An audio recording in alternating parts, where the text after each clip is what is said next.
नमस्कार मित्रांनो, शेजारच्या नेपाळ देशामध्ये एक 35 वर्षाचा रॅप सॉन्ग गाणारा पोरगा, गाणी बनवणारा किंवा रील स्टार पोरगा हा राजकारणामध्ये येतो, स्वतःची पार्टी काढतो, नेपाळचा काठमांडूचा महापौर होतो, पुढच्या निवडणुका लढतो, देशाचा प्राईम मिनिस्टर होतो आणि काल त्यांनी निर्णय घेतलाय नेपाळमधील सर्व खाजगी शाळा बंद आणि सर्व शाळा सरकारी होतील। प्रधानमंत्री, प्राईम मिनिस्टर, मुख्यमंत्री, आमदार, खासदार, नगरसेवक, सर्व लोकप्रतिनिधी, सर्व सरकारी अधिकारी या सर्वांची मुलं सरकारी शाळेत शिकतील। कारण एकच आहे मित्रांनो, सर्वांना समान शिक्षा मिळाली तर सर्वांना समान विकासाची संधी मिळते आणि शिक्षण हेच माणसाच्या प्रगतीचं मूलभूत आधार केंद्र आहे। ज्या ज्या देशामध्ये शाळेचं दुकान झालेले ते देश गुलामीमध्ये गेलेले आहेत, कारण तिथल्या लोकांच्या आयुष्य अख्खं त्या मुलांची फी भरण्यामध्ये गेलेली आहे। माझी या नेपाळच्या प्रयोगानंतर अशी मागणी आहे आणि आपला प्रस्ताव असा आहे आणि आपण त्या दिशेने काम करणार आहोत की या देशातील, या महाराष्ट्रातील, या पिंपरी चिंचवड शहरातील सर्व शाळा KG to PG सरकारी झाल्या पाहिजेत। सर्व खाजगी शाळा शासनाने ताब्यात घेतल्या पाहिजेत आणि या सरकारी शाळांमध्ये सर्व आयुक्त, उपायुक्त, आमदार, खासदार, मुख्यमंत्री ह्या सगळ्यांची मुलं शिकली पाहिजेत। मित्रांनो, जी प्रगती सिंगापूरने केली त्याच मार्गावरती आज नेपाळ चाललेला आहे।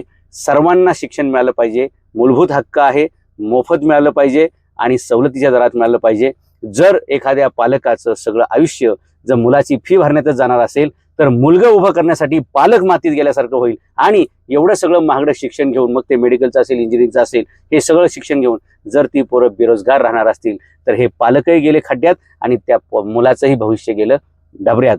अशी सगळी स्थिती आणि म्हणून मुलांना शिक्षण सरकारी शाळेत मिळालं पाहिजे, मोफत मिळालं पाहिजे आणि सर्वांची मुलं तिथं शिकली पाहिजेत, जेणेकरून कलेक्टरचं पोरग, कमिशनरचं पोरग, आमदाराचं पोरग, खासदाराचं पोरग सुद्धा त्याच शाळेमध्ये शिकलं तर त्या शाळेचा दर्जा वाढेल, तिच्या सुविधा वाढतील आणि एकंदरीत तो देश सुपर पॉवर होण्याच्या दिशेने जाईल। भारताला सुद्धा जर विश्वगुरू करायचं असेल तर सर्व खाजगी शाळा, कोणाला आवडेल न आवडेल, कोण विरोध करेल, काय करेल, म्हणून मित्रांनो मला माझं स्वतःचं मत मांडता यावं म्हणून मी सनाई छत्रपती शासन पक्ष काढला। शिवाजी महाराजांच्या नावाचा हा पक्ष कशासाठी काढलाय? रयतेस पोटास लावणी आहे, सर्वांना समान संधी मिळाली पाहिजे। महाराष्ट्रात काय होईल, भारतात होईल मला सांगता येत नाही, परंतु पिंपरी चिंचवड शहरामध्ये मात्र आम्ही आता ही मोहीम सुरू करणार आहोत। सर्व सरकारी शाळा ह्या महापालिकेच्या ताब्यात आल्या पाहिजेत आणि महानगरपालिकेच्या शाळेमध्येच महापौरांची मुलं, नगरसेवकांची मुलं आणि पालिकेच्या सर्व अधिकारी कर्मचाऱ्यांची मुलं शिकलीच पाहिजेत। याच्यासाठी आम्ही लवकरच आंदोलनाला स्वरूप देऊ।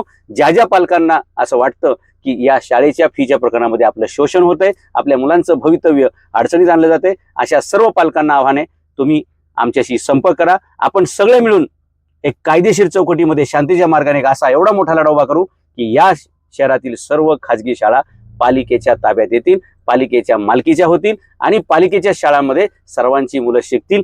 एकही मूल गरिबाचं शिक्षणापासून वंचित राहणार नाही, एकही मुलाला कमी दर्जाचं शिक्षण मिळणार नाही, सर्वांना उत्तम दर्जाचं शिक्षण, सर्वांना मोफत शिक्षण आणि सर्वांना सक्तीचं शिक्षण हे शाहू महाराजांनी स्वप्न पाहिलं, साईराव गायकवाडांनी जे पाहिलं तेच छत्रपती शिवाजी महाराजांचा उद्देश होता आणि त्याच दिशेनं सिंगापूर सारखा गरीब देश गेला। आज ते आपल्या 100 पट पुढे आहेत। आज आपल्या शेजारी असलेला एकदम गरीब देश, छोटा देश नेपाळने ही क्रांती सुरू केली।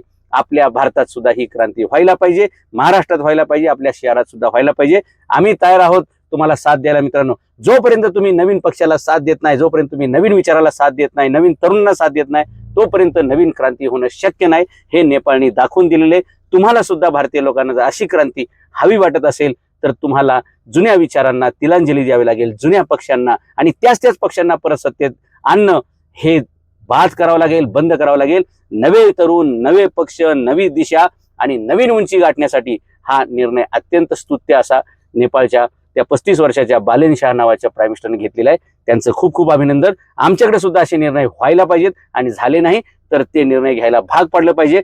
पालकांनो, विद्यार्थ्यांनो, शिक्षकांनो एकत्र या, कारण या देशामध्ये सर्वात जास्त छळले जाणारे, जास्त पीडित कोण असतील, शोषित कोण असतील तर विद्यार्थी आहेत, शिक्षक आहेत आणि पालक आहेत। 1 लाख रुपये पगार कागदावरती आणि हातामध्ये 30,000 रुपये।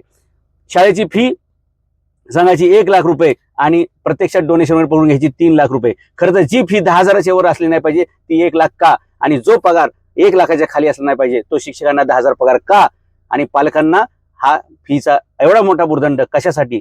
याच्यातून या सगळ्यांची आपण सुटका करू। पालक, शिक्षक आणि विद्यार्थी सर्वांच्या या शोषणातून मुक्तता करू। या सगळे एकत्र या, भारताला सुद्धा आपण नेपाळच्या दिशेने घेऊन जाऊया, भारताला सुद्धा आपण सिंगापूरच्या दिशेने घेऊन जाऊया. प्रत्येक बालकाला शिक्षण मिळेल आणि प्रत्येक पालकाचं शोषण थांबेल, यासाठी एकत्र येऊया. जय हिंद, जय महाराष्ट्र.